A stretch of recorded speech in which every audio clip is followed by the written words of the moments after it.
네, 오늘 함께 나누실 말씀은 에베소서 2장 1절부터 10절 말씀입니다. 에베소서 2장 1절부터 10절 말씀입니다. 신약성경 311페이지에 있습니다. 에베소서 2장 1절부터 10절까지 말씀 읽도록 하겠습니다. 그는 허물과 죄로 죽었던 너희를 살리셨도다. 그때 너희는 그 가운데서 행하여 이 세상 풍조를 따르고 공중의 권세 잡은 자를 따랐으니 곧 지금 불순종의 아들들 가운데서 역사하는 영이라.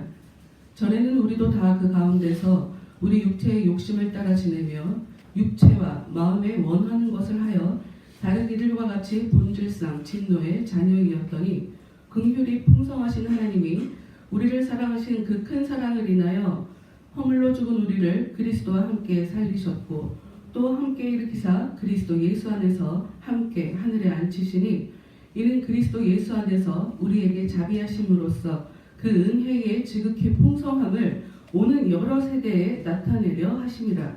너희는 그 은혜에 의하여 믿음으로 말미암아 구원을 받았으니 이것은 너희에게서 난 것이 아니요 하나님의 선물이라. 행위에서 난 것이 아니니 이는 누구든지 자랑하지 못하게 함이라. 우리는 그가 만드신 바라 그리스도 예수 안에서 선한 일을 위하여 지으심을 받은 자니 이 일은 하나님이 전에 예비하사 우리로 그 가운데서 행하게 하려 하심이니라. 아멘. 예배를 위해서 기도합시다. 하나님 감사합니다. 이 시간 저희들에게 주일 예배 허락해 주셔서 하나님 앞에 나와 이렇게 예배 드릴 수 있도록 저희들에게 아름다운 기회를 주심에 참으로 감사합니다. 하나님 이 시간 하늘의 문을 온전히 여시고 저희들 가운데 성령으로 역사하여 주시옵소서. 저희들을 하나님께 올려드립니다. 저희들의 영혼을 하나님 손에 올려드립니다. 거룩한 산 제물로 하나님의 손에 올려드립니다.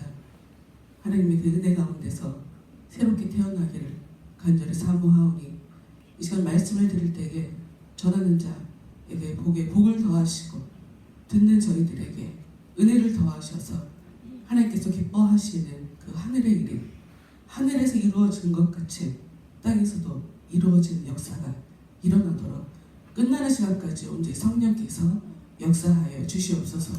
예수님 이름으로 기도합니다. 아멘. 네, 오늘은 좀 특별한 시간을 가지려고 합니다.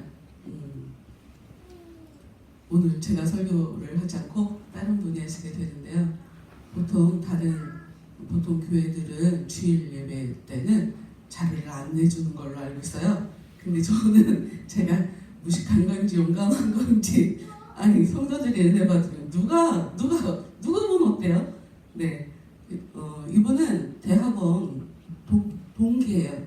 저랑 대학원을 같이 공부를 했는데 지금 이천에서 개척하시고 목회를 하는 중에 하나님이 사역지를 옮기시는 것 같아요.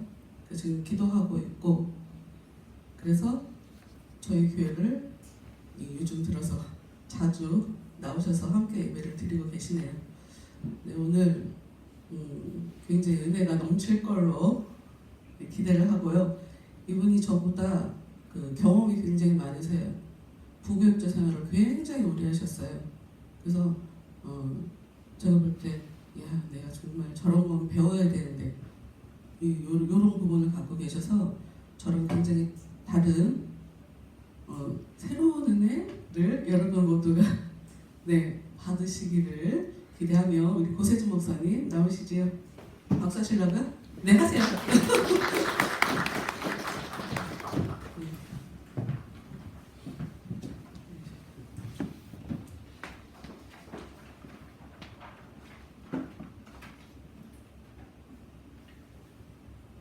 반갑습니다. 박미라 목사님께서 부담 팍팍 주신 목사 바로 저입니다. 반갑고요. 오늘 나누는 말씀 가운데 하나님의 크신 은혜와 또 깨닫게 하시는 은혜가 넘치시기를 간절히 소망합니다. 오늘은 선물이라는 하나님의 선물이라는 주제로 좀 말씀을 나누려고 해요.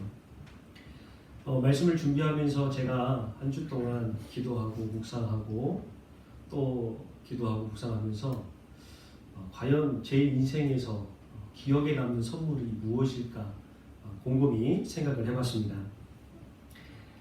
간단히 정리를 해보니까요. 유치부 때는 그 구두굽 쪽에 아이젠이 달린 그 부츠, 굽 쪽에 아이젠이 달린 부츠가 굉장히 아직도 기억에 남는 선물이었어요. 왜냐하면 그 부츠를 신으면 아이젠을 딱 올리면 저수지에서 마음껏 뛰어도 넘어지지가 않더라고요.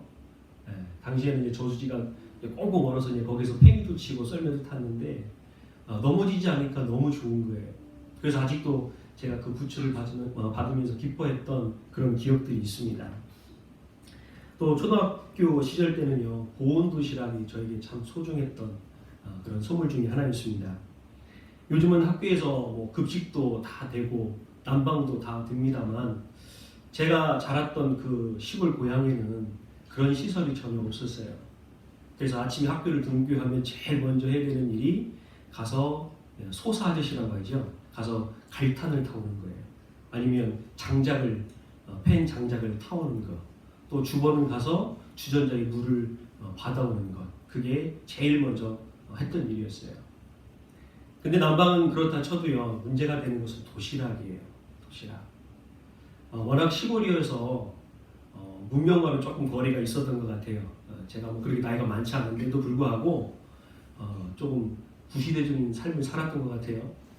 친구들 중에 간혹 그런 친구들이 있었어요. 도시락통이 양은 도시락인 경우가 있었어요. 왜냐면 형 누나들이 쓰던 거 물려받아가지고 쓰는 경우. 그래서 겨울 때는 어떻게 하냐면 그 난로 위에 이렇게 올려놔요. 올려놓고 이제 따뜻해질 때까지 기다리면서 수업을 하는 거예요. 문제는 이거를 잘 올려주지 않으면 밑에가 다 타버려요. 근데 또 간혹가다 어떤 친구들은 이제 플라스틱 그 도시락통에 밥을 싸오는 친구도 있었어요. 저도 플라스틱 통에 이제 밥을 싸서 그렇게 도시락을 갖고 다녔던 학생이었는데 어느 날 어머니께서 보온 도시락이라는 것을 사오셨다는 거예요. 그래서 이제 그 보온 도시락에 밥을 싸서 기분 좋게 학교를 가서 밥을 먹는데 아직도 기억에서 지워지지 않는 게 국이 너무 뜨거운 거예요. 학교에 가서 그렇게 뜨거운 국은 처음 먹어봤어요. 그래서 맛있게 먹고 이제 학원을 가려고 하는데 문제는 처음 쓴 날에 교통사고가 나서 그 보온 도시락이 아주 박살이 나게 됐어요. 근데 되돌아보니까 그 보온 도시락 덕분에 제가 살았던 거예요. 왜냐면 바퀴가 저를 타고 넘어가는데 제가 보온 도시락 끈을 늘려가지고 집어 던졌어요. 그 옆에 바퀴에. 그래서 제가 하반신 불구가 안 됐던 것 같아요. 어쨌든 그렇게 기억에 남는 보온 도시락이 하루 만에 제 기억에서 사라져 버리고 말았어요. 또 청소년기를 보니까 저희 형님이 선물해줬던 삐삐가 굉장히 소중했던 것 같아요. 요즘 우리 10대, 20대 청년들은 삐삐에 대한 추억이 별로 없을 텐데요. 30대, 40대 지금 웃는 분들이 계세요. 삐삐 허리춤에 차고 막 천사 찍히고 빨리빨리 파리파리 찍히고 그랬던 기억이 있죠. 참 삐삐도 소중했고 또 20대 후반에는 제 자신에게 스스로 선물했던 참 고세진 그동안 고생했다라고 위로하면서 선물해준 야구 글러브가 있어요. 그게 저에게 가장 기억에 많이 남습니다.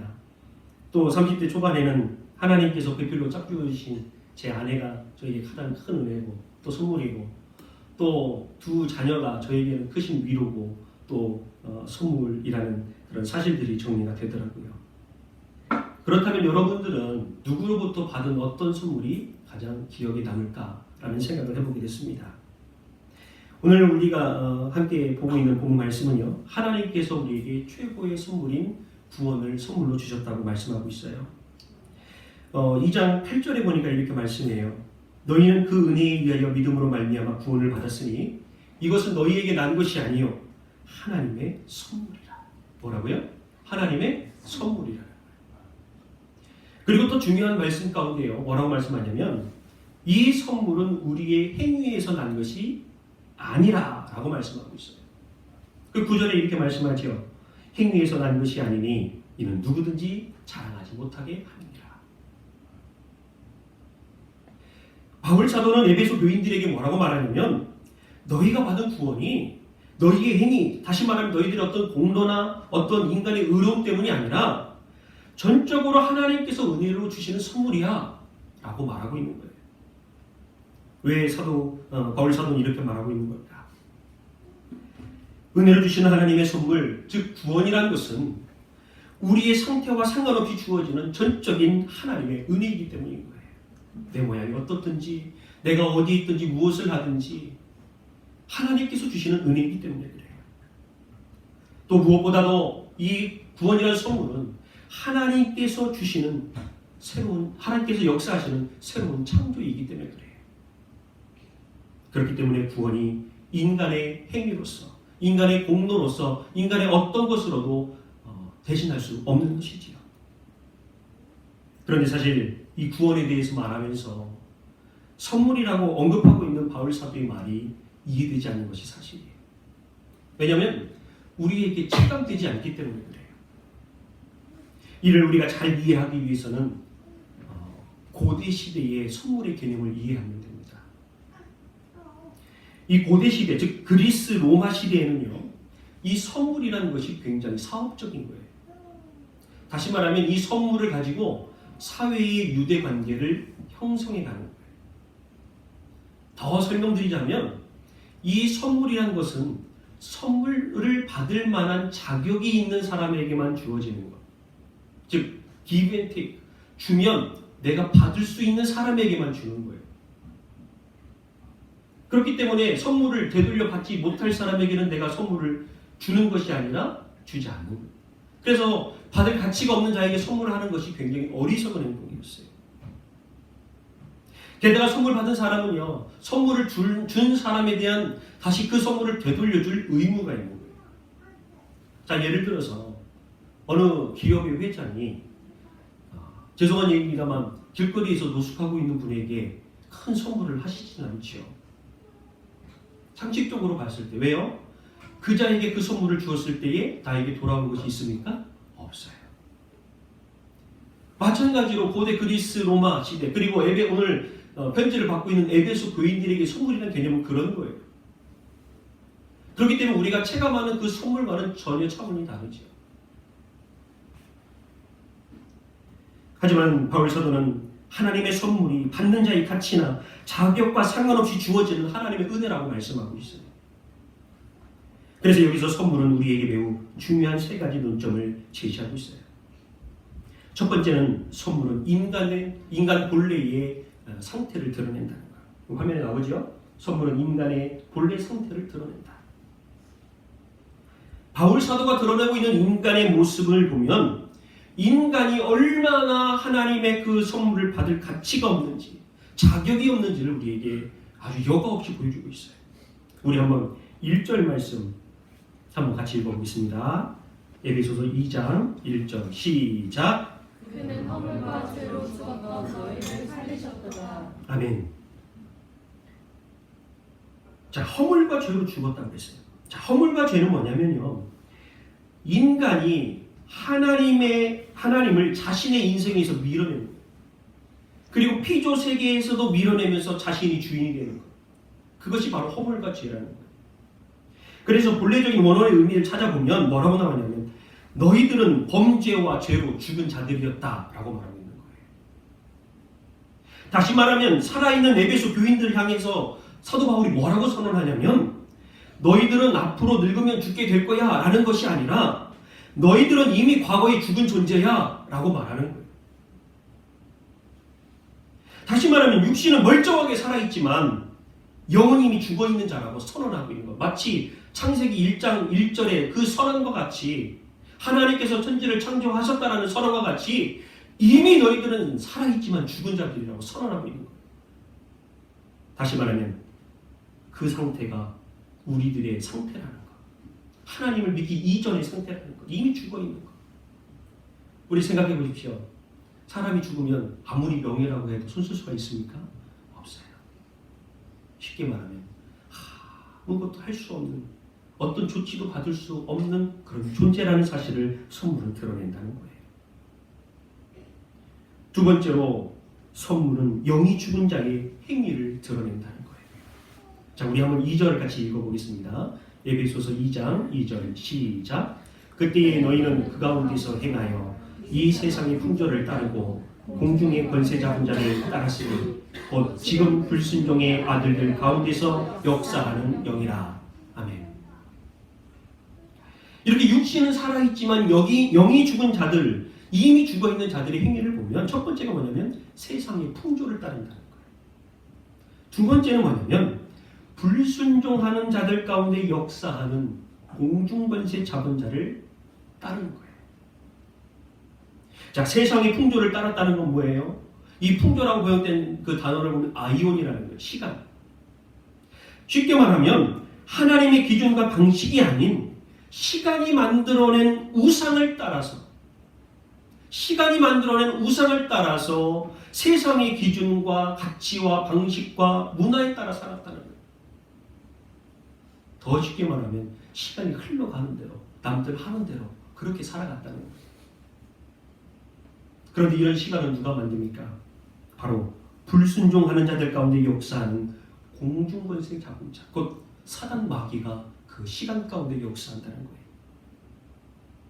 그래서 이 사단은 상식과 감동과 편리성이라는 명목으로 또 문화와 대중성이라는 명목으로 시대 가운데에 하나님이 아닌 우상을 섬기게 만든 거예요. 어디에서요? 우리가 살고 있는 그 시간 안에서, 흐름 역사 가운데서. 그렇기 때문에 인간은 하나님께 불순종할 수밖에 없는 존재, 사단을 따라 살아갈 수밖에 없는 불순종하는 존재가 되어버리고 마는 것이지요. 그래서 2절과 3절에 행하여 따랐다라는 말은 무슨 의미냐면 그것에 지배를 받고 걸어갔다, 즉 그렇게 살았다는 거예요. 지배를 받았다는 거예요. 그래서 1절과 2절의 내용을 정리해보면 어떻습니까? 우리가 허물과 죄로 죽었고 세상의 풍조를 따르고 불순종하는 자들에게 역사하는 영을 따랐다는 것은 인간은 하나님의 진노를 피할 수 없는 존재, 다시 말하면 구원이라는 선물을 받을 자격이 없는 존재로서의 행위를 하고 있다는 사실을 우리에게 말씀해 주고 있는 거예요. 그런데 이러한 선언과 말씀들이 에베소 교인들에게만 해당되는 이야기인가? 아니라는 거예요. 오늘 말씀을 나누고 있는 저와 여러분들에게도 해당되는 이야기예요. 그래서 사도 바울은 뭐라고 말합니까? 3절에 한번 3절 읽어볼까요? 시작. 전에는 우리도 다 그 가운데서 우리 육체의 욕심을 따라 지내며 육체와 마음에 원하는 것을 하여 다른 이들과 같이 본질상 진노의 자녀이었더니. 아멘. 사도 바울 자신도 그렇고 너희도 그렇고 오늘 말씀을 나누고 있는 저와 여러분들도 그렇다는 거예요. 누구 하나 의롭다 말할 수 없다는 것이지요. 그래서 세 번째로 이 소문이라는 것은 우리를 긍휼히 여기시는 하나님의 사랑을 알게 한다는 거예요. 앞에서 계속해서 나누었지만 인간은 구원이라는 그 선물, 하나님의 선물을 받을 자격이 하나도 없습니다. 성경을 보면 어때요? 자기의 소견에 오른 대로 행했다라고 말하고 있어요. 내가 하고 싶은 대로, 먹고 싶은 대로, 즐기고 싶은 대로, 누리고 싶은 대로, 생각하고 싶은 대로 그렇게 나만의 방식으로 하나님과 상관없는 그런 삶을 살았다. 그래서 욕심과 욕정에 이끌려서 서로 남자가 남자를 탐하고 서로의 부부관계를 깨트리고 가정을 깨트리는 그렇게 욕정과 욕심에 이끌리는 삶을 살았어요. 그래서 우리와 하나님의 관계가 기찻길처럼 영원히 만날 수 없는 그런 관계, 그런 관계처럼 화해되지 못한 그런 관계로 살아갈 수밖에 없는 그런 관계겠죠. 그런데 하나님께서는 영원히 화해할 수 없는 그런 인간에게 먼저 화해의 손길을 내밀어 주셨어요. 그 이유는 뭡니까? 하나님은 긍휼이 풍성하시기 때문이에요. 그리고 이 하나님의 긍휼이 그 넘치심을 뭐라고 표현되냐면 하나님의 사랑의 위대함으로 나타나고 있는 거예요. 오늘 본문 말씀 4절에서 6절까지 우리 한번 같이 읽어볼까요? 4절에서 6절 시작. 긍휼이 풍성하신 하나님이 우리를 사랑하신 그 사랑을 인하여 허물로 죽은 우리를 그리스도와 함께 살리셨고 또 함께 일으키사 그리스도 예수 안에서 함께 하늘에 앉히시니. 아멘. 긍휼이 풍성하신 하나님께서 선택하신 방법, 작정하시고 택하신 방법이 뭐냐면 독생자 예수 그리스도를 이 땅 가운데 보내신 거예요. 그래서 그를 통하여 모든 율법의 요구를 이루게 하시는 거예요. 바로 그 방법이었어요. 다시 말하면 하나님의 진노와 하나님의 저주를 받아야 할 대상인 인간을 대신해서 죄의 값인 사망을 독생자에게 쏟아부으신 거예요. 그래서 제가 십자가에 대해서 가르치면서 뭐라고 말하냐면, 여기 뒤에 십자가가 있죠. 이 십자가를 보면 정말 하나님의 사랑의 압축본이에요. 그런데 반대로 생각하면 크신 하나님의 사랑과 대비되는 게 뭐예요? 멸망할 수밖에 없는 본질상 진노의 자식이고 허물과 죄로 죽은 우리들을 향한 하나님의 저주의 상징. 다시 말하면 그 저주를 누가 받았어야 되는 거예요? 내가 받아야 되는 것을 하나님의 아들이신 그분이 직접 받으시는 거예요. 그렇게 함으로써 하나님은 살아있는 것 같지만 이미 영적으로 죽어있는 그런 인간을 살리셨고 우리를 살리셨고 또 죄악과 사망의 자리에 주저앉아 있는 자리를 우리를 일으키셔서 예수 그리스도 안에서 예수 그리스도로 말미암아 그와 함께 하늘에 앉게 해주셨다라고 말씀해주고 있어요. 이건 신분의 변화예요. 단지 우리가 낮은 등급에서 높은 등급으로 올라가는 게 아니에요. 이미 죽어있는 자들 심판받아야 할 대상에서 하나님의 자녀가 되는 거예요. 그리고 여기서 멈추지 않고 사도 바울은 뭐라고 말합니까? 그 은혜가 얼마나 풍성하면 너희를 증인이 되게 하시느냐라고 말하고 있어요. 뭐가 되게 하시다고요? 증인.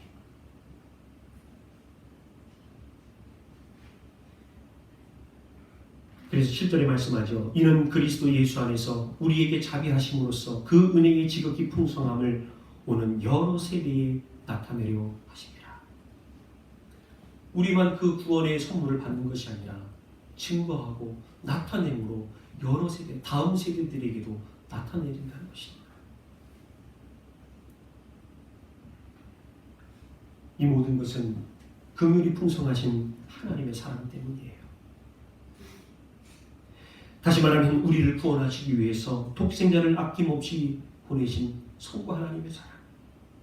심한 채찍질과 조롱과 또 멸시와 침뱉음을 받으면서까지도 심지어 하나님께 버림받은 그 상태까지 가시면서까지도 죽기까지 철저히 하나님의 말씀에 순종하시고 우리를 사랑하신 성자 하나님의 사랑.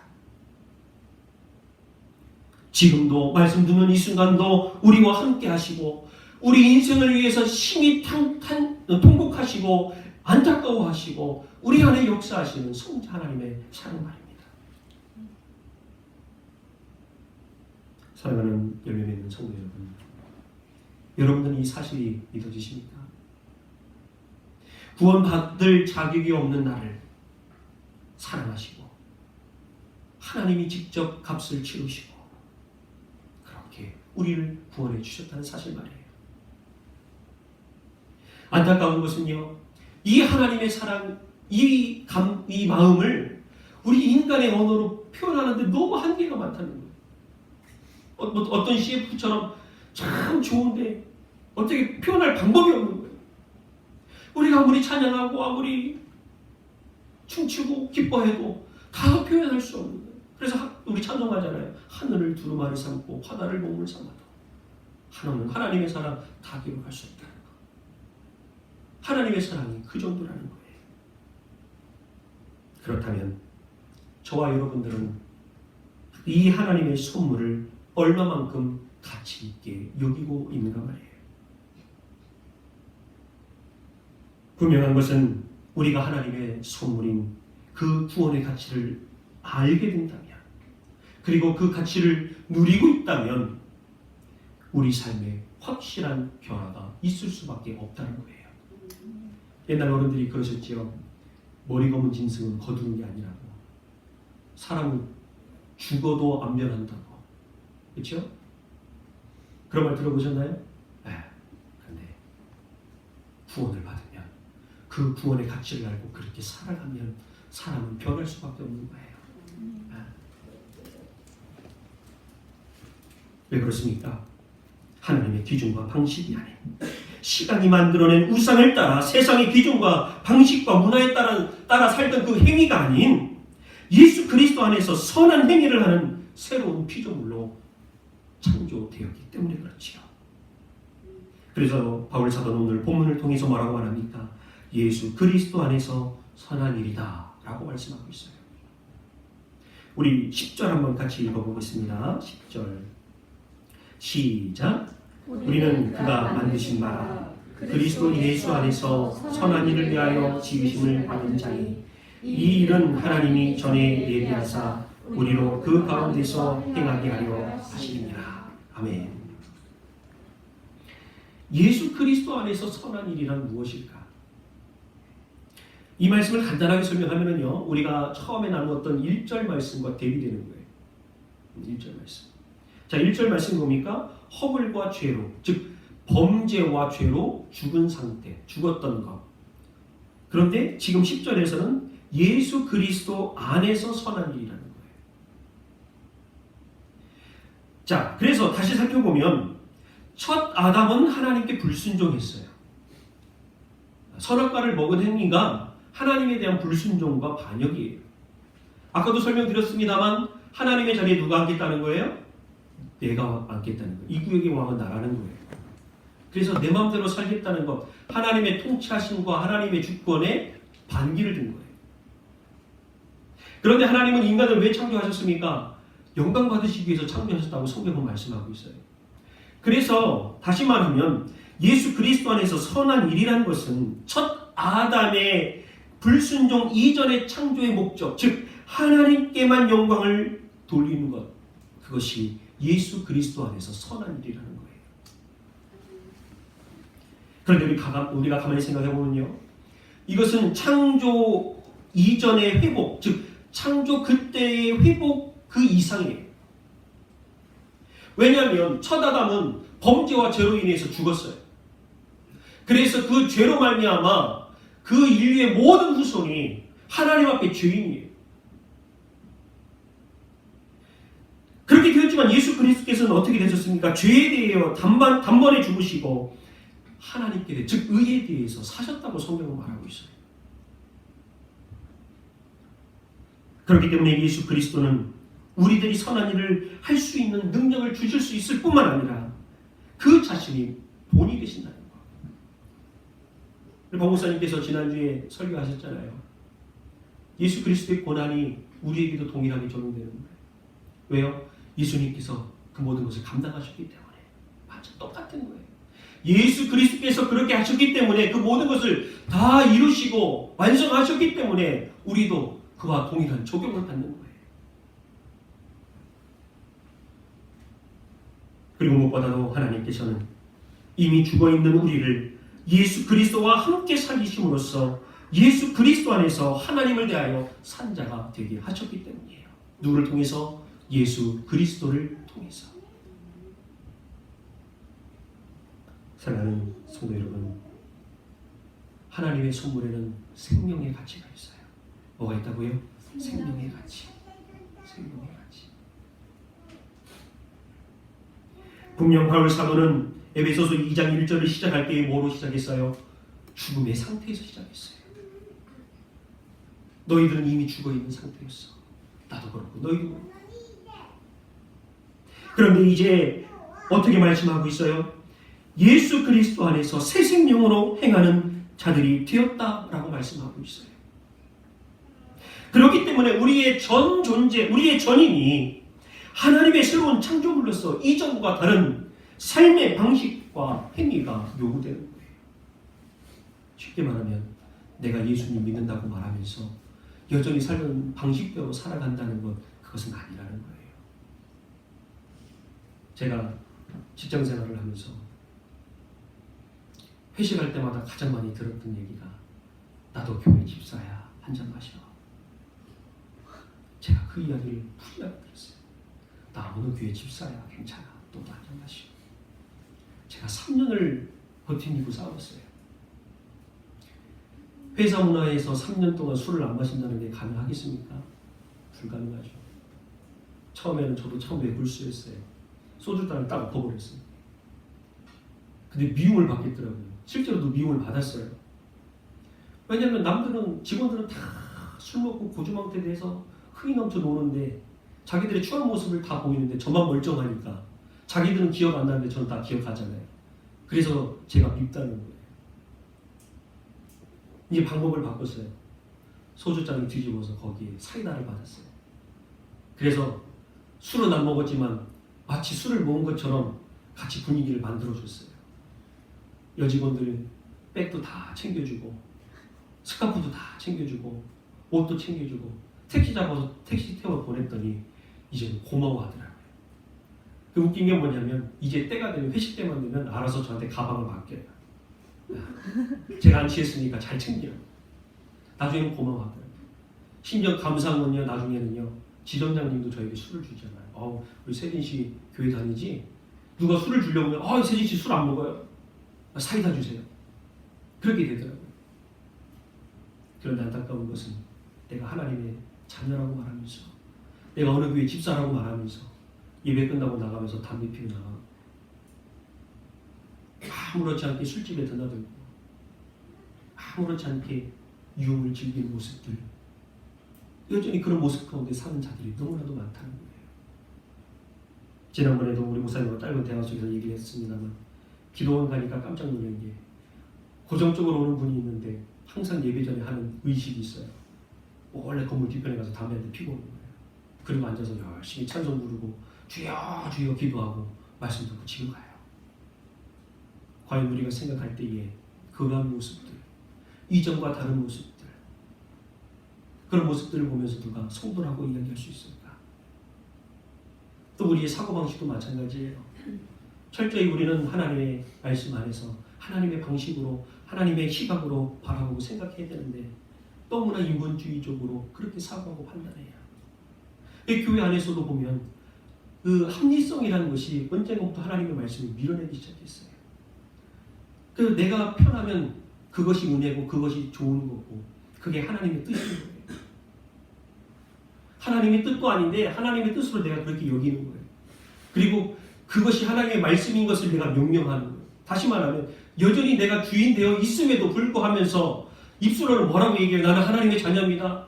나는 하나님께 구원받았습니다. 그렇게 하고 있는 거예요. 그런데 뭐라고 말해요? 사도 바울은 너희는 이제 이전과 다른 방식의 삶을 살아야 돼 라고 말씀하고 있는 거예요. 사랑하는 영영 있는 교회 성도 여러분, 저와 여러분 모두가 하나님께서 주시는 생명의 가치, 그 구원의 가치를 알 수 있는 자들이 되시기를 주님의 이름으로 간절히 소망합니다. 이 가치는요, 주일 예배 한 번 나와서 알 수 있는 것이 아니에요. 잠깐 문제 있어서 기도한다고 해서 이 가치를 알 수 있는 게 아니에요. 좀 더 죄송한 말씀입니다만 지금 이 자리에 앉아 있다고 그 가치를 다 알 수 있는 거 아니에요. 이 가치는요, 우리의 삶을 통해 매일매일 몸부림칠 때 애통하고 통회하는 심령으로 하나님 앞에 부르짖을 때에 그렇게 삶 속에서 싸워 나갈 때에 깨달을 수 있는 하나님께서 깨닫게 해주시는 은혜라는 거예요. 믿도 마찬가지죠. 내가 믿어야 되겠다 아니에요. 하나님께서 믿게 해주시는 거예요. 그런데 그 믿음의 역사는 누구에게 나타납니까? 하나님을 향한 갈망, 의에 줄이고 목이 많은 자들에게 나타나는 하나님의 은혜라는 거예요. 신앙생활 쉽게 생각하면 안 됩니다. 우리가 교회 나오는 거 자랑이에요? 아니에요. 요즘 교회 나간다고 하면 욕먹어요. 진정으로 하나님께서 주신 그 선물의 가치를 안다면 하나님을 알고자 하는 일을 열심히 할 수밖에 없어요. 그래서 이 성경에는 하나님이 뭐라고 말씀하셨는가? 그래서 이 말씀이 나에게 어떻게 다가오는가 고민하고 또 고민하고 알고자 하는 노력이 있을 수밖에 없어요. 그런데 솔직하게 말해서 여러분들 성경에 대해서 궁금하십니까? 궁금하잖아요. 왜요? TV 틀면 재밌는 거 많이 나오죠. 요즘은 정규 방송보다 케이블 드라마가 더 재밌다고 그러죠. 네. 저희 집은 TV가 없어서 케이블에서 나오는 드라마를 보지는 못합니다. 그런데 소문으로 들어보면 상당히 재밌다라고 그래요. TV 틀면 얼마나 재밌는 거 많이 나와요. 되돌려 보기도 되고 또 유튜브도 있어서 얼마든지 마음껏 볼 수 있어요. 그래서 더 이상 성도들이 성경을 보지 않아요. 또 하나님을 알고자 하는 노력을 하지 않아요. 교회에서 뭐 교육합니다 그러면 어떻게 해서든지 빠져나가려고 그래요. 어떻게 해서든지. 그리고 또 진정으로 하나님께서 주신 선물의 가치를 안다면 기도할 수밖에 없다는 거예요. 기도할 수밖에 없다. 그래서요, 이 교회는요, 자리가 비면 안 돼요. 기도가 끊기면 안 되는 거예요. 누구든지 새벽이 됐든 아침이 됐든 오후가 됐든 저녁이 됐든 심야가 됐든 누구든지 와서 기도해야 되는 거예요. 내가 집에서 기도한다고요? 집에서 기도가 되십니까? 안 되잖아요. 저도 목사지만 제가 집에서 기도한다는 것 불가능하더라고요. 관심 가는 것들이 너무 많아. 그리고 무엇보다 우리가 그 가치를 안다면 하나님께만 영광 돌리는 삶을 살기 위해서 여러분들의 삶의 현장에서 몸부림칠 수밖에 없다는 거예요. 우리 잘 기억해야 됩니다. 하나님을 섬기는 것과 하나님만을 섬기는 건 전혀 다른 거예요. 이스라엘 백성들이 선지자들에게 수많은 책망을 들었어요. 그런데 그 말씀을 정리하다 보면 뭐가 나오냐면 하나님을 예배하는 행위가 나와요. 문제는 뭐냐면 하나님도 섬기는데 우상도 같이 섬기는 거예요. 이스라엘 백성들이 그냥 욕먹는 게 아니에요. 아예 하나님을 저버리고 그냥 우상만 믿으면 될 텐데 하나님을 믿는다고 말하면서 하나님을 제사한다고 말하면서 그렇게 행위하면서 이방신을 섬기는 그 제의를 그대로 가져와서 겸하여 섬기는 거예요. 다시 말하면 더 악질적인 것은 이방신을 섬기는 이방신에게 제사하는 방식을 가지고 하나님을 제사한다는 거예요. 그러면서 뭐라고 말하겠어요? 우리 하나님의 백성이야. 하나님께 소제를 드렸고 번제를 드렸고 화목제를 드렸어. 내가 하나님 앞에 소를 얼마만큼 잡아드렸고 양을 얼마만큼 잡아드렸어. 자기 공로로 여겨요. 죄에 대해서도 간단하게 생각해요. 그냥 동을 잡아서 피 뿌리면 되지. 아주 간단하게 생각해요.